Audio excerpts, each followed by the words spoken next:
حضرت عمر بن خطاب رضی اللہ تعالی عنہ نے روم سے لڑنے کے لیے ایک فوجی دستہ روانہ کیا۔ اس دستے میں ایک نوجوان صحابی عبداللہ بن حذیفہ رضی اللہ تعالی عنہ بھی تھے۔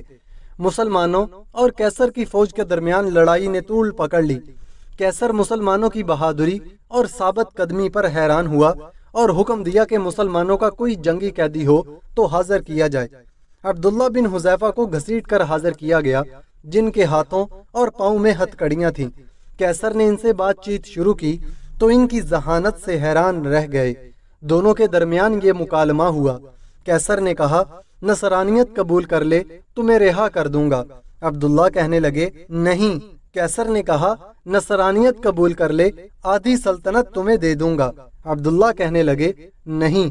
کیسر نے پھر کہا، نصرانیت قبول کر لے، آدھی سلطنت دوں گا اور تمہیں حکمرانی میں شریک کروں گا۔ عبداللہ کہنے لگے، نہیں، اللہ کی قسم، اگر تم مجھے اپنی پوری مملکت، اپنے آباء و اجداد کی مملکت، عرب و عجم کی حکومتیں بھی دے دو، میں پلک جھپکنے کے لیے بھی اپنے دین سے منہ نہیں موڑوں گا۔ کیسر غضبناک ہوا اور کہا، تجھے قتل کر دوں گا۔ عبداللہ کہنے لگے، مجھے قتل کر دے۔ کیسر نے حضرت عبداللہ بن حذیفہ کے دل میں ڈر پیدا کرنے کے لیے حکم دیا کہ ان کو ایک ستون پر لٹکا کر ان کے آس پاس تیروں کی بارش کی جائے، پھر اس کو عیسائیت قبول کرنے یا موت کو گلے لگانے میں سے ایک بات کا اختیار دیا جائے۔ جب کیسر نے دیکھا کہ اس سے بھی بات نہیں بنی، وہ کسی حال میں اسلام چھوڑنے کے لیے تیار نہیں، تو حکم دیا کہ قید میں ڈال دو اور کھانا پینا بند کر دو۔ عبداللہ کو کھانا پینا نہیں دیا گیا، یہاں تک کہ پیاس اور بھوک سے موت کے قریب ہو گئے تو کیسر کے حکم سے شراب اور خنزیر کا گوشت ان کے سامنے پیش کیا گیا۔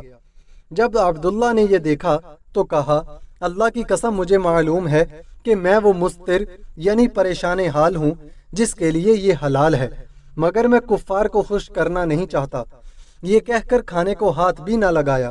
یہ بات کیسر کو بتائی گئی تو اس نے عبداللہ کے لیے بہترین کھانا لانے کا حکم دیا۔ اس کے بعد ایک حسین و جمیل لڑکی کو ان کے پاس بھیجا گیا کہ ان کو چھیڑے اور فحاشی کا مظاہرہ کرے۔ اس لڑکی نے بہت کوشش کی، مگر عبداللہ نے اس کی طرف کوئی توجہ نہیں کی اور اللہ کے ذکر میں مشغول رہے۔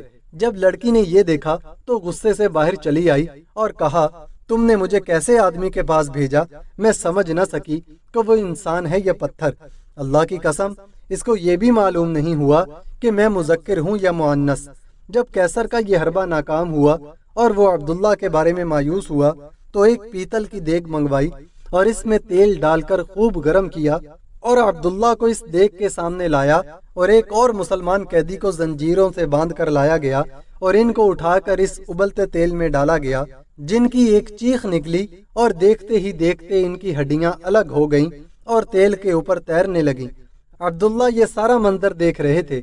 اب ایک بار پھر کیسر عبداللہ کی طرف متوجہ ہوا اور نصرانیت قبول کرنے اور اسلام چھوڑنے کی پیشکش کر دی، مگر عبداللہ نے انکار کر دیا۔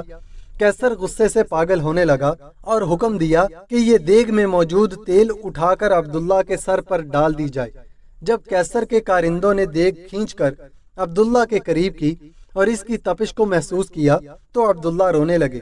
آپ کی ان خوش نصیب آنکھوں سے آنسو ٹپکنے لگے جن آنکھوں نے رسول اللہ صلی اللہ علیہ وسلم کا چہرہ انور دیکھا تھا۔ یہ دیکھ کر کیسر خوشی سے جھومنے لگا اور کہا، عیسائی بن جاؤ، معاف کر دوں گا۔ عبداللہ نے کہا، نہیں۔ کیسر نے کہا، پھر رویا کیوں؟ عبداللہ کہنے لگے، اللہ کی قسم، میں اس لیے رو رہا ہوں کہ میری ایک ہی جان ہے جو اس دیگ میں ڈال دی جائے گی۔ میری یہ تمنا ہے کہ میرے سر کے بالوں کے برابر جان ہو اور وہ ایک ایک کر کے اللہ کی راہ میں نکلے۔ یہ سن کر کیسر نے مایوسی کے عالم میں عبداللہ سے کہا، کیا یہ ممکن ہے کہ تم میرے سر کا بوسہ دو اور میں تمہیں رہا کروں؟ عبداللہ کہنے لگے، اگر میرے تمام مسلمان قیدیوں کو رہا کرتے ہو تو میں تیرے سر کو بوسہ دینے کے لیے تیار ہوں۔ کیسر نے کہا، ٹھیک ہے۔ عبداللہ نے اپنے ساتھ دوسرے مسلمانوں کو رہا کرنے کے لیے اس کافر کے سر کو بوسہ دیا اور پھر سارے مسلمانوں کو رہا کر دیا گیا۔ جب واپس عمر بن خطاب رضی اللہ تعالی عنہ کے پاس پہنچ گئے اور آپ کو سارا واقعہ بتا دیا گیا تو حضرت عمر بن خطاب رضی اللہ تعالی عنہ نے کہا، عبداللہ بن حذیفہ کے سر کو بوسہ دینا ہر مسلمان پر ان کا حق ہے، اور خود اٹھے اور عبداللہ کے سر کو بوسہ دیا۔ ناظرین گرامی، اگر یہ ویڈیو آپ کو اچھی لگی تو ویڈیو کو لائک کریں اور ہمارے یوٹیوب چینل کو سبسکرائب کریں تاکہ ہم مزید اس طرح کی ویڈیوز آپ کے لیے لاتے رہیں۔